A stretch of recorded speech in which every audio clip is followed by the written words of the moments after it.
ఇది అబద్ధం అని చెప్పరా? అబద్ధమైతే బాగుండమ్మా.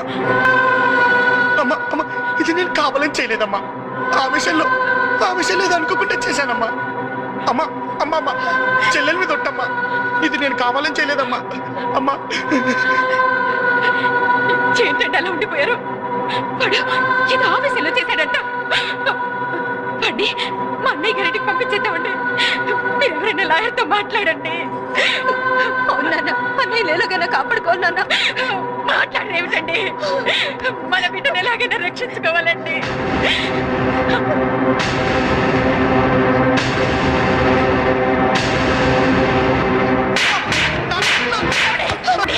ఏమిటండి ఇది? ఇవాళ నువ్వు పుట్టినరోజు కాదురా, నువ్వు చచ్చిన రోజు. నా ఆశల్ని ఆశయాన్ని హత్య చేసిన నువ్వు చచ్చిపోయిన వాడికి లెక్క. కోర్టులో నిన్ను ఒక లాయర్గా చూడాలనుకున్నానే కానీ ఇలా దోషిగా కాదురా. నలుగురు నోట ఒక లాయర్ తండ్రిగా పిలవబడాలనుకున్నానే కానీ ఇలా ఒక హంతకుడి తండ్రిగా కాదురా. ఏమిటండి మీరు అనేది? వాడు చేసిందంతా ఒక అమ్మాయిని కాపాడడానికే కదండి. నువ్వు నోర్మై. లక్షల మంది పోలీసులు, వేలాది పోలీస్ స్టేషన్లు ఉన్నది ఎందుకే? చట్టాన్ని ప్రజల్ని కాపాడడానికి కదా. దేశంలో రోజు ఎక్కడో అక్కడ హత్యలు, మానభంగాలు జరుగుతూ ఉంటాయి. వాళ్ళందరినీ వీడే రక్షిస్తాడా? నీ చెల్లెల్ని చూడరా. దీన్ని చేసుకోవడానికి రేపు ఎవరైనా వస్తే నువ్వు చేసిన ఘనకార్యానికి ఉమ్మేసి పెడతాను. నీ చెల్లెలుగా పుట్టినందుకు దానికి చాలా మంచి గిఫ్ట్ ఇచ్చావురా.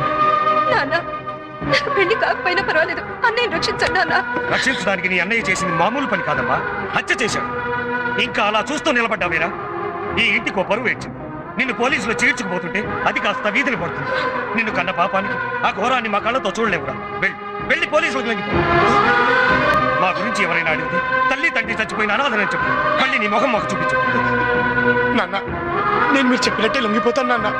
కానీ నన్ను మళ్ళీ ఇంటికి రావద్దని మాత్రం అనొద్దు నాన్న. మీ అందరినీ చూడకుండా నేను ఉండలేను నాన్న. నాన్న, నాకంత పెద్ద శిక్ష విధించొద్దు నాన్న. నాన్న నాన్న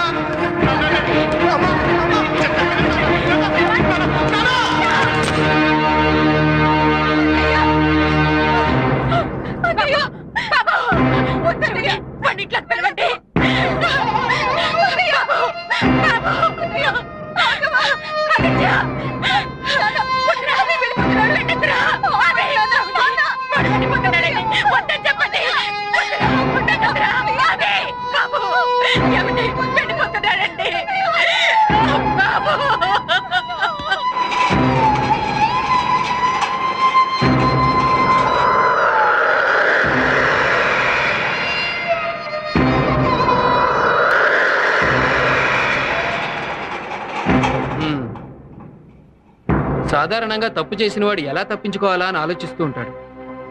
కానీ నువ్వు చేసిన నేరాన్ని నిజాయితీగా ఒప్పుకున్నావు. I appreciate that. మనం వెళ్ళి ఆ అమ్మాయి దగ్గర స్టేట్మెంట్ తీసుకుందాం. జీప్తి. Yes sir.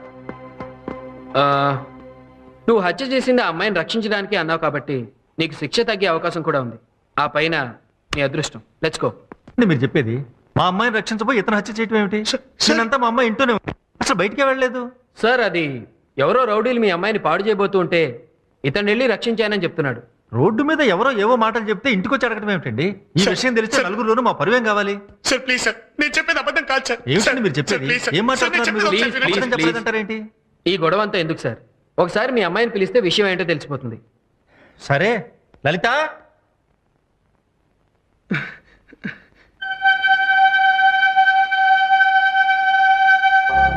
ఏమిటమ్మా లలిత, ఇతను నీ గురించి ఏమిటో మాట్లాడుతున్నా. మీరు ఉండండి సార్.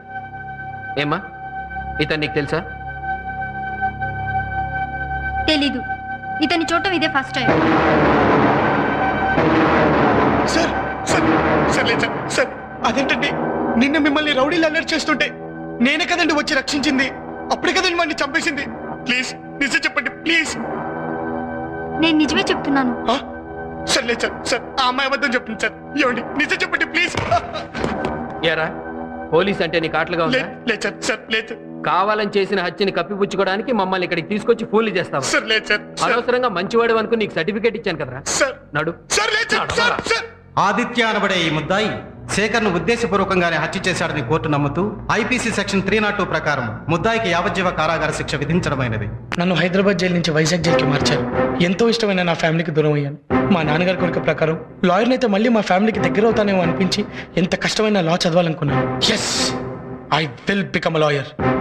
I will. ఇక్కడ జైలు సూపరింటెండెంట్ చాలా మంచి వ్యక్తి. నేను లా చదువుకుంటానంటే ముందు ఒప్పుకోలేదు. కానీ నా పట్టుదల చూసి రోజు కాలేజ్కి వెళ్ళి చదువుకోవడానికి కొన్ని కండిషన్స్ మీద స్పెషల్ పర్మిషన్ ఇప్పించారు.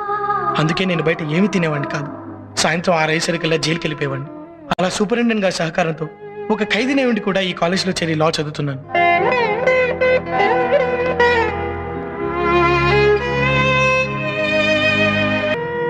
నేను మీలా అమ్మ చేతి కమ్మని వంట తింటం లేదు. సంతోషం వచ్చినా బాధ కలిగినా మీలా అయిన వాళ్ళతో పంచుకునే అదృష్టం కూడా నాకు లేదు. మీలా తండ్రులు సంపాదించిన ఆస్తులతో చదువుకోవడం లేదు. మీకున్న ఏ ఒక్క అవకాశం కానీ అదృష్టం కానీ నాకు లేవు.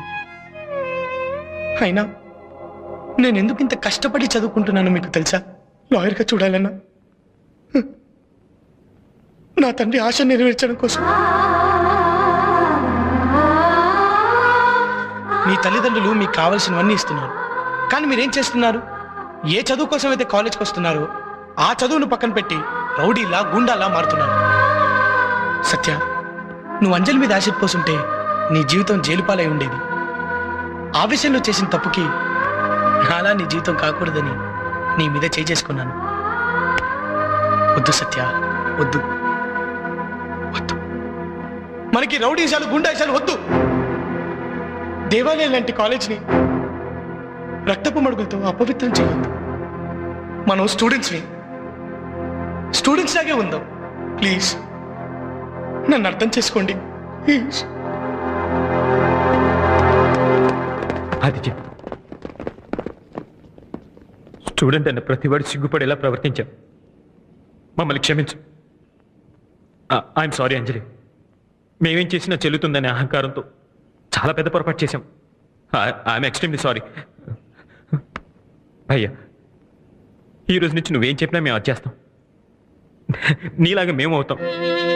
మా తల్లిదండ్రుల కళలు నిజం చేస్తాం. It's our promise. సత్య,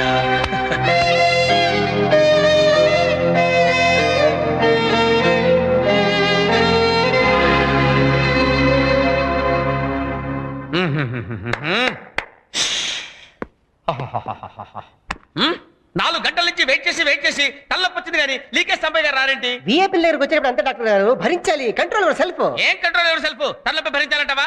అబ్బే. హలో, డాక్టర్ సుబ్రహ్మణ్యం అండి. నేను డాక్టర్ బ్రహ్మానందాన్ని మాట్లాడుతున్నానండి. అవునండి, బాగా వాంతులు విరోచనాలు తల్లొప్పిగా ఉందండి. ఏం టాబ్లెట్ వేసుకోమంటారు? యాస్పిరిన్ వేసుకోమంటారా? వద్దా?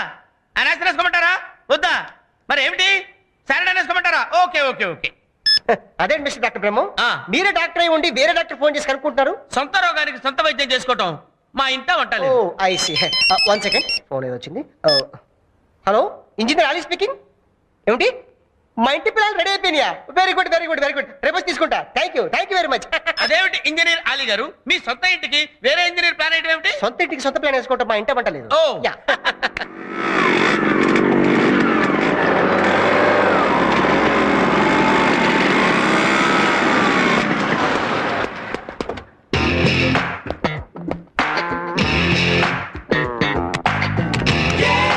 సార్, డాక్టర్ బ్రహ్మం గారు ఇంజనీర్ అలీ గారు మీకోసం 4 గంటల నుంచి వెయిట్ చేస్తున్నారు సార్. చేయనివయ్యా, అది వాళ్ళకి అలవాటే కదా.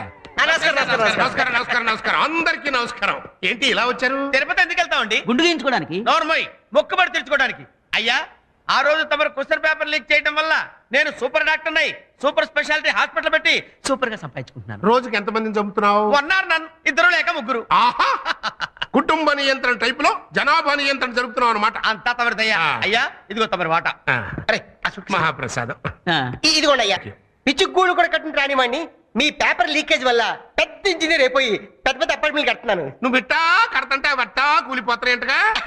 గుజరాత్ లో భూకంపం కదా, కొంచెం ఇక్కడ అప్పులేసలే. ఆహా, గుజరాత్ లో భూకంపం వస్తే ఆంధ్రాలో అదురుద్దా? నానా, కాస్త అప్పుడప్పుడు ఇసుకలో సిమెంట్ కలపడానికి కూడా ట్రై చేయి. I will try my level best. ఏమయ్యా, మీరు చదువుల్లో వీక్ అయినా నేను పేపర్లు లీకేజ్ చేసి మిమ్మల్ని డాక్టర్ని ఇంజనీర్ని చేశాను. కాస్త పరువు నిలబెట్టండి రా. అందుకే కదా సార్ తమరు సన్మానం చేద్దామని వచ్చాం.